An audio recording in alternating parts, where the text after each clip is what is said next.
પહેલી સલામ પૃથ્વીને કરીએ, જેની પીઠ પર પગદન ફરીએ, કરું પ્રકમમાં શીશ નમાવી, હવા શેર માટેની કાયા બનાવી. પૃથ્વીને શું કામ? કે આખી જગતની જન્યતા પૃથ્વી છે અને પૃથ્વીમાંથી બધું આવ્યું ને પૃથ્વીમાં હમાવાનું છે. એટલે કીધું પહેલી સલામ પૃથ્વીને કરીએ, જેની પીઠ ઉપર પગદન ફરીએ, કરું પ્રકમમાં શીશ નમાવી, હવા શેર માટેની કાયા બનાવી. કોને બનાવી? મા બાપે. મા બાપ સિવાય ગુરુ કોઈ નથી.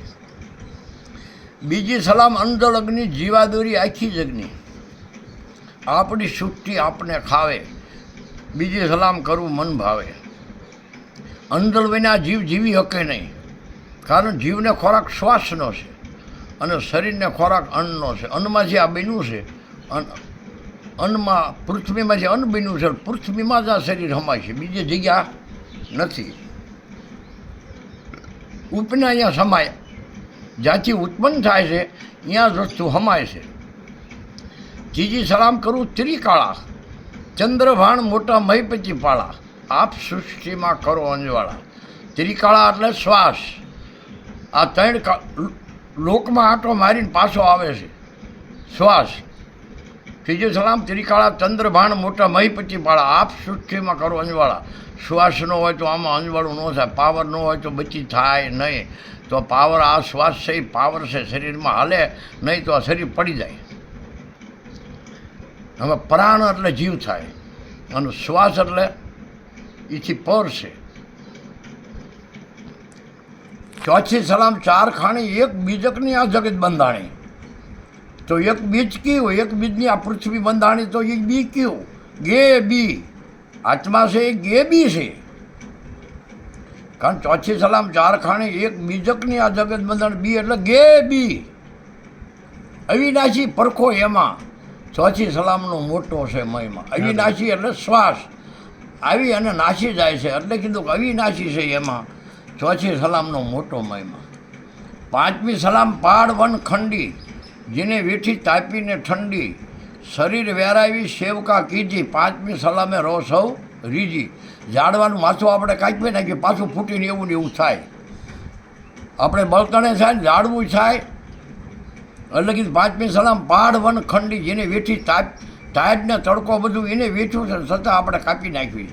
કારણ કે આપણામાં છે એ જ એમાં છે, બીજો છે નહીં. છઠ્ઠી સલામ સત વાચા, સત્ય બોલવું, ખોટું ન બોલવું. છઠ્ઠી સલામ સત વાચા, મન કર્મ વચનું ન સાચા. સત ચિત્ત આનંદ રહે એક રંગા. એક રંગા રહેવાની મહત્વ છે. ઘડીકમાં તમે બદલી જાઓ છો ને કે કંઈક થઈ ગયો, એટલે કંઈ નથી થઈ ગયો, એ જીઓ. અરે છઠ્ઠી સલામ સત વાચા, મન કર્મ વચનું ન સાચા. સત ચિત્ત આનંદ રહે એક રંગા. એક રંગારો. સાતમી સલામ શેષને શીલી, પૃથ્વીનો ભાર રહ્યા છે ઝીલી, સકળ સૃષ્ટિ વસે તમ માથે. સાતમી સલામ કરવું બે હાથે. કારણ શેષનાગ એટલે વસ્તુ પડી જ્યાં, શેષ મૂકી એટલે અહીંયાથી પ્રગટ થયું, એ ગુણ છે. ગુણ મૂક્યો અહીંયાથી પ્રગટ થયો, એટલે કીધું કે સાતમી સલામ શેષ એટલે બીજ. સાતમી સલામ શેષને શેલી, પૃથ્વીનો ભાર. આપણું પૃથ્વી, આ શરીરનો ભાર કોણ ઝીલી રહ્યું છે? શેષનાગ. શેષનાગ એટલે નાદ. સાતમી સલામ શેષને છેલ્લી, પૃથ્વીનો ભાર રહ્યા છે જેની સકળ સૃષ્ટિ વસે. આખી સૃષ્ટિ નાદમાં છે, જીવે છે. સાતમી સલામ કરું બે હાથે. દ્રષ્ટા દૃશ્ય અલગ તો એકી. દ્રષ્ટા અને દૃશ્ય બે નથી, પણ ઘાટ બે છે. દ્રષ્ટા દૃશ્ય અલગ તો એકી, સાત સલામો કરી એમ દેખી. હવે દ્રષ્ટા એટલે દેખાય, જોવાવાળો દ્રષ્ટા છે, સામું દેખાય દૃશ્ય છે. સે બે અલગ, પણ સે બેમાં એક. ઈશ્વર બેમાં એક જ હાલે છે. એટલે કીધું દ્રષ્ટા દૃશ્ય અલગ તો એકી, સાત સલામો કરી દેખી. સકળ સાત સલામો કરી દેખી. સૌ કહે માપે અમાપે. કારણ કે શરીર માપમાં છે, ઘાટમાં છે. જીવ ઘાટમાં છે અને આત્મા અઘાટ છે.